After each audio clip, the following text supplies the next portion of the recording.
What is up, YouTube, and welcome to this Han Solo trailer breakdown and my Avengers Infinity War Super Bowl trailer breakdown as well. So now the Patriots lost.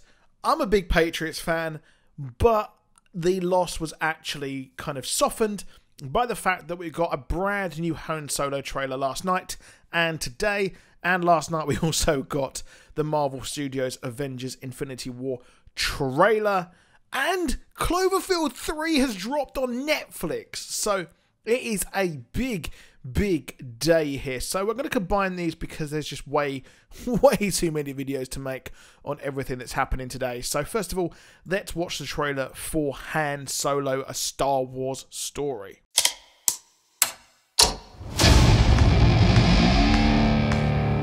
I've been running scams on the street since I was 10.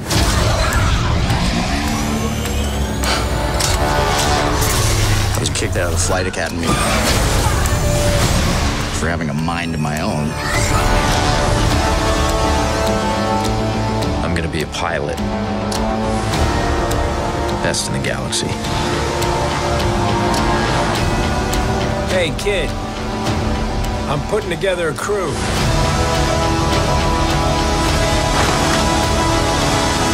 You in? That's yes.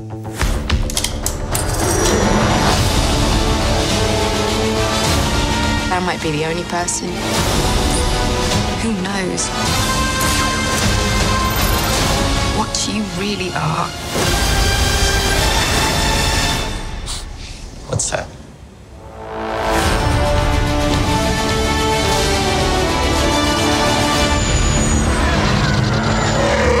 Get ready. Thought we were in trouble there for a second, but it's fine. We're fine.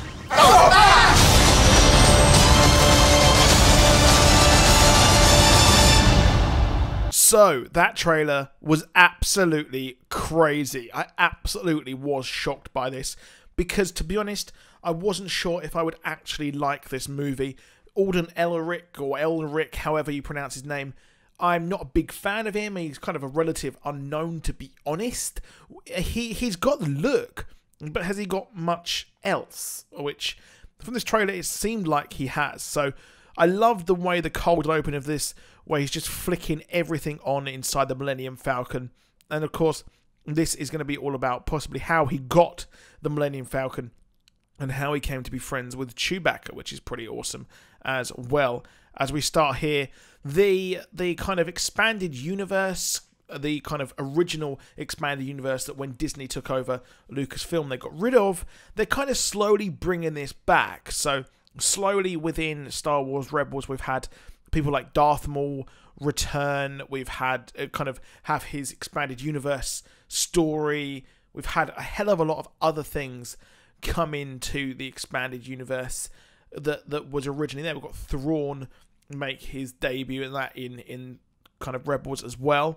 So here we actually have the original storyline of Han Solo and how he actually came to have the Millennium Falcon. But first, it is the origin of him, how he was a kind of scoundrel on Corellian, which is his home planet. So this is him in a very early kind of a different sort of speed than we've seen so far, but these sets have actually been revealed. So I expect not too many space battles, but possibly we will actually get more sort of speeder battles, which they're kind of equally cool, I guess. But what we've seen here is chasing, or Stormtrooper at least, is chasing him here, and it's not looking good. Looks a bit like the Forest Troopers we had on Endor, but this is apparently a new Stormtrooper we haven't really seen before. And I love the look of this. It really does look and feel like Rogue One, which are obviously set in different time, kind of the same time, sorry. So it makes sense here. So he's attacking what looks like, not sure kind of what base this is, but probably more than likely an Imperial base. But we see shots of the Millennium Falcon here of him looking up and thinking, one day, man, one day this will be mine. Just like Wayne from Wayne's World looking at his guitar that he really wanted. No stairway in that Millennium Falcon, dude. No stairway. But we've got Woody Harrelson, who is, I have to say, on a really good run. He was in the 3 Billboards Outside Ebbing, Missouri. I think that's the whole title. He was fantastic in that. While the movie just absolutely unraveled at the end and didn't make any sense, it was Woody Harrelson's performance in that, which was really, really good. So he's obviously getting a crew together for one last run, and we see Emilia Clarke here looking absolutely boss. So she's playing Kira. It's Ki- or apostrophe RA. Not quite clear who or what that person is. I am going to go ahead and guess that she is very, very important. We've got a droid here as well, who is apparently going to be just like Alan Tudyk's kind of droid that he played in the Rogue One as well. So looking really, really good. We see Childish Gambino playing the boss, the absolute boss, Lando Calrissian. So he does look perfect here.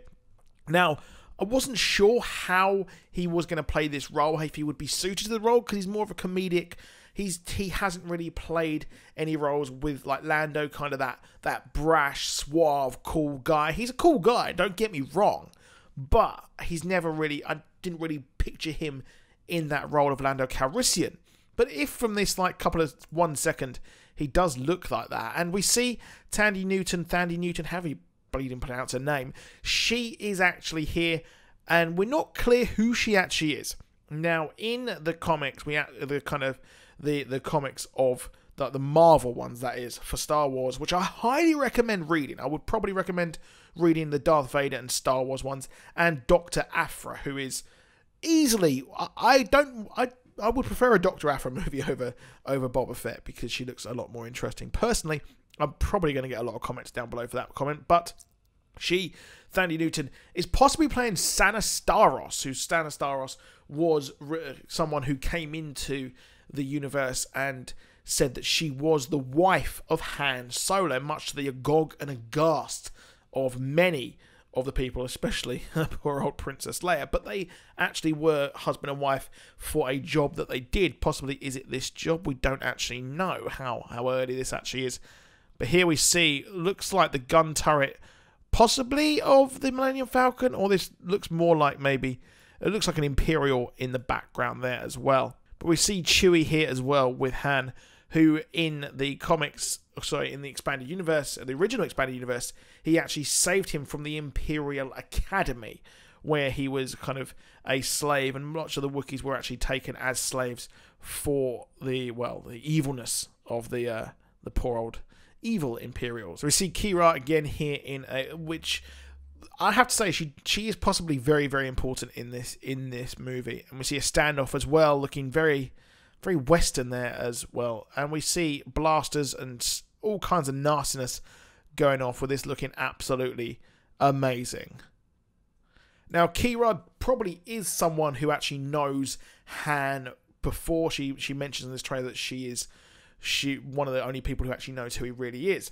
Now, I'm probably going to go out on a limb and expect that this is in some part possibly down to the fact that we will learn of his origins of trying to join the Imperial Academy, and he was kicked out for having a mind of his own, although he was actually kicked out for striking a superior officer before in the previous kind of continuity. And this is when he went on to actually save his best friend Chewbacca.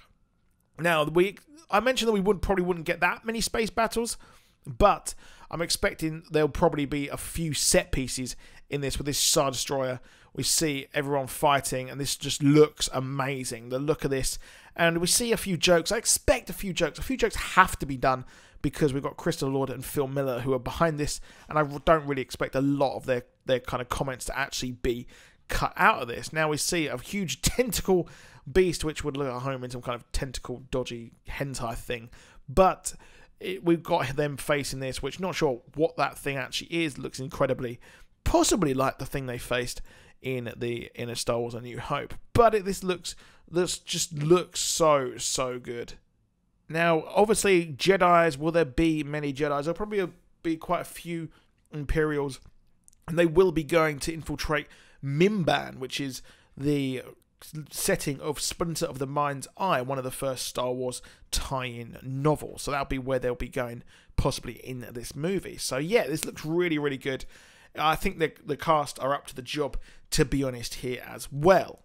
So let's move on to, well, Infinity War. I am super, super pumped for this movie. So let's take a look at that trailer. So this is it. It's all been leading to this.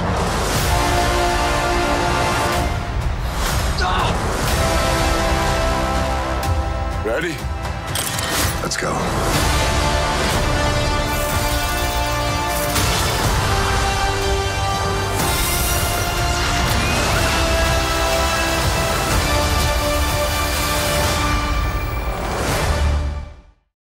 We've got this very short but sweet trailer with Tony Stark in his brand new Prime armor. However, this could be more like the Bleeding Edge armor, but more on that later in the video. We've got the Ultimate Spider-Man outfit, the kind of Iron Spider sort of outfit that's like the end game for Spider-Man at the moment. Not the Ultimate Spider-Man kind of comics, but the ultimate armor for him. But we also see Doctor Strange as well. And this does look like the kind of machines that we've actually seen at the one of the other trailers, where we see Spidey go into space, sort of not space, but kind of very, very high atmosphere. So it's not sure if this is them going towards the final battle, or this is a continuation of the New York battle as well. So it's unclear where that actually is, but we know shit is going to go down here. And we see Vision again. We've got Scarlet Witch playing with his Mind Stone. So it's not looking good for Vision, really, is it? Considering that one of those stones will be plucked out of his head. And those powers he has here, he can kind of project his own form using, well, you know, magic and stuff. So we see as well the Guardians looking absolutely boss. Unclear where they're landing, to be honest. We know they're going to be going over in an absolute massive battle. They'll be fighting Thanos, and half of them will be split up. You can see as well Thor standing behind them. And you have to remember that Peter Quill hasn't been back to Earth since he left originally. So it's going to be quite big for him to kind of return here to Earth. So that's going to be quite an interesting thing. I'm looking forward to seeing him actually meet the Avengers, because Thor will probably, assumingly, tell them all about the Avengers. So again, we've got here another shot of the Sanctum Sanctorum. And he says that it's all leading to this, which we know, dude. And we've got Rocket and Groot here heading to the Forge. And they're heading to the Forge to get the Axe Thunderer, or possibly another one. And you've got Teenage Groot there sitting bored behind him. I'm not sure what ship they're actually using there. Looks like one of the escape pods, or one of the pods from the Milano there. And you can see another one of these kind of weird things. I expect this thing is possibly one of those things that drops into Wakanda, where all the Outriders come out of. So maybe this is dropping in New York, and we see Spidey actually climbing up that, and that's heading back up into space. And again, I'm not sure. This does look like the place where they signed the Sokovia Accords. So I'm not sure where they actually are, but in the trailers we've seen, we do see Cap, Black Widow, actually going to stop the Black Order from actually taking the Mind Stone from Vision. So that's looking pretty dope as well. This looks well before the final fight in Wakanda as well, because we don't have Captain America wearing his braces, which we have here, and he's given that shield, and this is what comes out of his wrists. So that looks really cool. Hopefully he'll paint that up. And the new armor is again for Tony Stark, where we see that kind of come out of his hand, his glasses, and this is probably why he has that sort of reactor back in his chest as well. So it all comes out of there, and this looks kind of like a bleeding armor all upon him, which looks absolutely cool. I mean, it just looks amazing, especially with all the CGI that's come out of this. So the Bleeding Edge armor is actually in the comics as well. And this armor is actually inside Tony Stark's body. So it's the Model 37, and is kind of an evolution to the Extremis armor that we saw And this looks really, it just looks insane. So I think this is probably going to merge with Prime as well. So the Prime armor merged with this Bleeding Edge armor to give him the tool for any job. Got Teenage Groot there as well. And we've also got a cut of Gamora, who promised to go and fight her father in Guardians of the Galaxy Volume 2. And she's got that fight, that kind of really strong energy sword, laser sword as well. So we can see her possibly in this area here, where in the first trailer we actually see Tony Stark looking like he's about to, you know, go full on emo. So this is probably in one of the space battles as well. And how cool do these Wakandan soldiers look? And Bucky Barnes with looks like one hell of a machine gun as well. Maybe setting up ready to be the Cap replacement. We see Science Bros fight at the end, which just looks so cool. I expect them possibly to set up the Illuminati as well. I'm really hoping that they are going to set up the Illuminati at some point in this MCU. So I'm really hoping that actually happens. But we can definitely see Thanos at the end. So if you look at Thanos and then we go back to the start of this, it definitely looks like they are in the same place as well. So Thanos is in the same place as the three dudes, the three kind of pillars of the battle here as well. So it looks like they'll be fighting Thanos in space, and it's going to absolutely throw down mega. Now, not really sure if Thanos is going to assemble all of the Infinity Stones in this movie. It's going to be quite tough for him probably to actually do that, because we got a Vision as well, and really it would be weird if he managed to get them all in the first movie. But hey ho, I really want to see him click and wipe out half of the world. But that is it for this video. Please do drop a like, please do subscribe, and I'll see you soon, and goodbye.